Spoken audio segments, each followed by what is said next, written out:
YouTube, what the Total War Attila crap is going on? So, if there's one thing in Total War that's entertaining, and always has been, I guess for as long as we've been able to see it, and that is a Wolf Blade Master battle, because he always chooses such interesting armies in my mind. Occasionally he goes kind of meta build, but he's really into interesting armies, and when it comes to Blade Master perfection, he's very near there whenever he is using odd factions like the Sassanids, or in Rome 2 like the Lusitani and the other stuff. Blade Master has like this niche of making fun builds with the oddball factions that people wouldn't expect. If you have not seen his Persian Bomb Squad video about the Sassanids, you really need to go check it out. If I forget to put a link, and Blade Master you're watching, man, put a link up in the comments to your Bomb Squad video. I'll try and remember to do it myself, but it is a great one. Yes, Persian Bomb Squad, you heard me right. Really fun army to use. I need to do that sometime in multiplayer just for fun. Anyway, here comes the Blade Master representing the Sassanids, and one of the VM players up against him. I forgot to look at the name, I apologize. This was a tournament battle, I believe. And bringing the Sassanids in tournament is pretty gutsy. They're not a terrible faction, but they have some pretty clear weaknesses, but they also have some very interesting units. The Armenian Slingers are very good, and their Pushtegban and Grivpenvar Cataphracts are also very good. They lack solid heavy melee cav though, and that's one of the biggest downfalls for them in Attila. They also lack good shock infantry, which is another huge downfall in Attila. However, like I said, the greatness of their shock cavalry and the uniqueness of some of the units like these Armenian Slingers allow them to sometimes overcome that. But Blade Master's got a very interesting setup. Here in the center he's got a Pushtegban flanked by two Persian Brigade. These are high attack, low health, low armor type infantry units. So yeah, very, very interesting there. Let's see, so we got four Armenian Slingers. 5 Armenian Slingers. Holy snot. That is a lot of slinger power.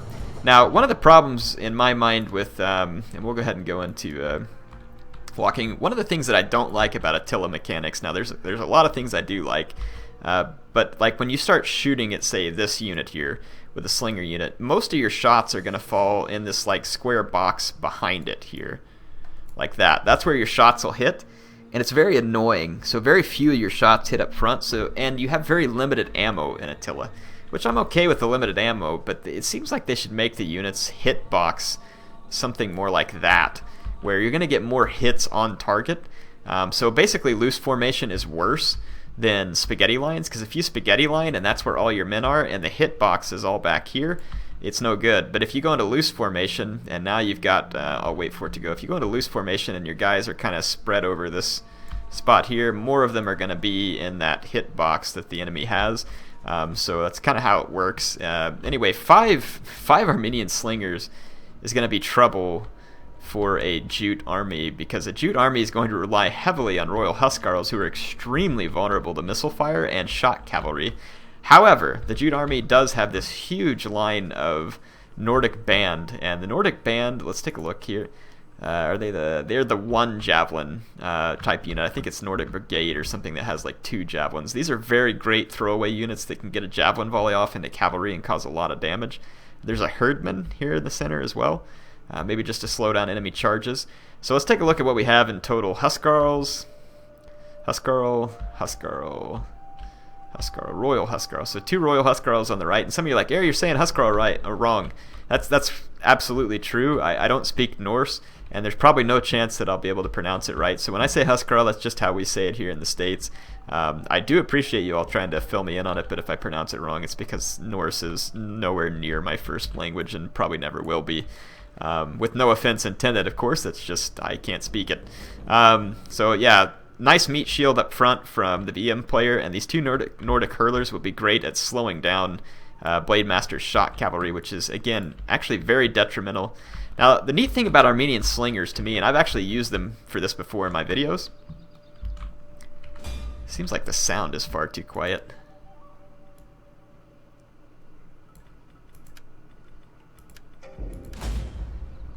Oh, it's in it's in slow motion. I was like, why is the sound so quiet? Anyway, yeah, the neat thing about the Armenian Slingers for me is that they have an excellent shield value and decentish health. So their missile block chance is really quite good. They can sit around and take fire from enemy slingers and archers quite well. And so Blademaster appears to be using these guys to maybe even absorb some fire from enemy units. So he brings them up very close. He's targeting Nordic horse raiders here. So let's see, horse raiders, horse lords, horse lords, and more horse lords. So I think it's 4 horse lords and 2 horse raiders. So this must be a 4 of the same type rules in the tournament. Yeah, look at this Huskarl getting destroyed very rapidly by Armenian slingers. The Nordic band doing a good job of pushing here against the cavalry, and the last thing Blademaster wants to do is engage this Nordic band or get javelined. He may want to consider throwing this Dialemite warrior into that fray. At least that's what I would think, but then again, I stink at Attila multiplayer, so what do I know? He's going to bring his shock cavalry in. We'll see how this goes. He's going to destroy that Nordic band, no question about it. The Persian brigade actually doing quite well here. The Armenian slingers doing extreme damage to that Huskarl there, so that's very nice for Blademaster. It looks like that the VM player's overloading one flank, and these Peshtegban cataphracts already 112 kills. They're probably going to die at this point in combat with all these Nordic horse lords and Huskarls, but still not a bad bunch of kills, but it was on very cheap units, unfortunately. But at least he's slowing down the whole enemy here, and he can basically throw in some Dalamite warriors to continue to slow down the enemy. But it looks like he's going to fall back and kite. Peshtegban cataphracts getting a pretty weak charge on the herdmen, unfortunately for Blademaster. We got 3 shock cavalry lining up over here for Blademaster, but this Nordic horse lord pushing in close to the Armenian slingers. Blademaster's going to have to watch out or he might lose some of these units. He's going to use the Dialemite warriors to drive the horse lords back. And he looks to be continuing to fire on the Huskarls with his Armenian slingers, and he's doing a pretty good job so far. He's still got one back here, and he's still got one here with most of its ammo. These units are now going to be in a little bit of danger from Peshtegban cataphracts. Let's see how that's handled. Very nice pull back here. Blademaster's committed. He really can't decommit at this point, and his charge isn't going to be all that good. So unfortunately, those Peshtegbans are going to be in bad shape.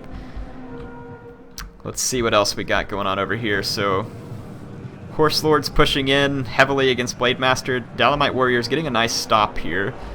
And Blademaster continues to fall back. He's got a Spabed General back here. Very tanky General. Not particularly good against Cav, but just strong in general. And it has some arrows as well. These Armenian Slingers are at risk of dying now, which is unfortunate for Blademaster. But he is pouring fire in with an Armenian Slinger from over here. Getting a few kills on the Horse Lords, doing quite well actually. Let's see.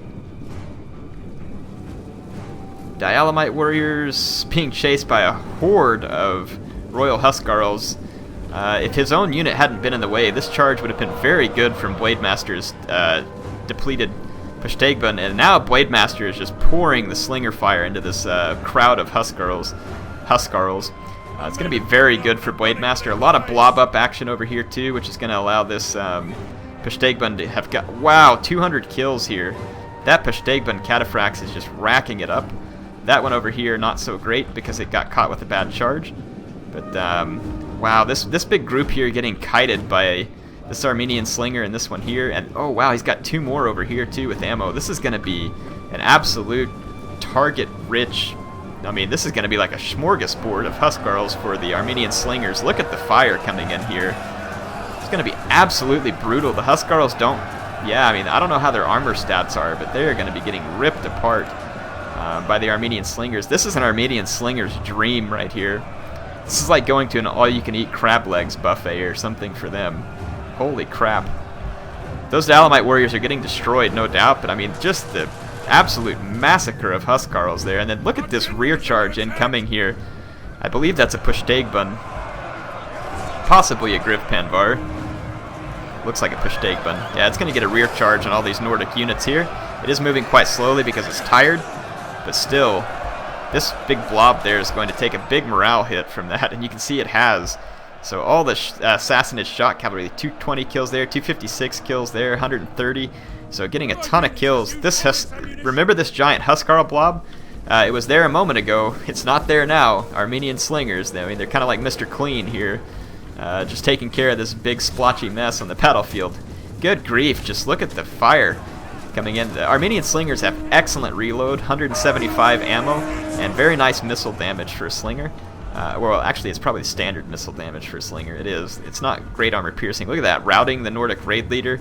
Royal Huskarls routing. That's an impressive feat. So the Armenian slingers clutching out very important kills. The herdman's going to get killed by the Dalamite warrior. And these shock cavalry over here just did a massive amount of damage to that blob, and they're going to pull out and come around for more. 270 kills on that Pushdagbun. Yeah, he's got 3 Pushdagbun cataphracts, and his spa bed is over here mopping up routing units as well. So nice use of the spa bed over here with 100 kills. And the Pushdagbun's now just kind of cycling back and forth. These Huskarls are going to get destroyed. Excellent play by Blademaster. Really, to take down the Jutes, in my mind, with Assassinids is certainly not impossible. He proved that here, but I would tend to favor the Jutes just because of the Huskarl shock infantry being so handy in Attila. But shock cavalry is not to be underestimated, especially very heavy shock cav, and especially not in this patch. So I think Blademaster doing a excellent job with his very heavy shock cavalry. I think he used the strengths of the Sassanids very well against the Jutes here.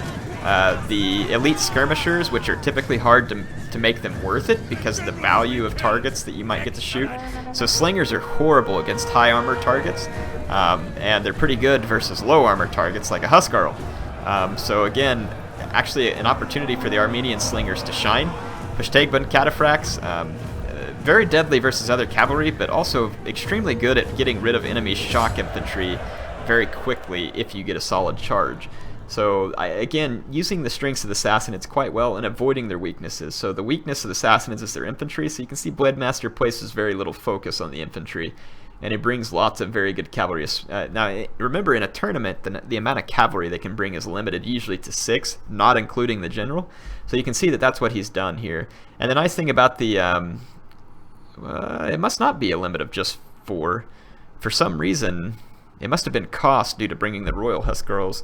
Only 4 Nordic Horse Lords by the Jutes, and that may have been part of their big downfall there.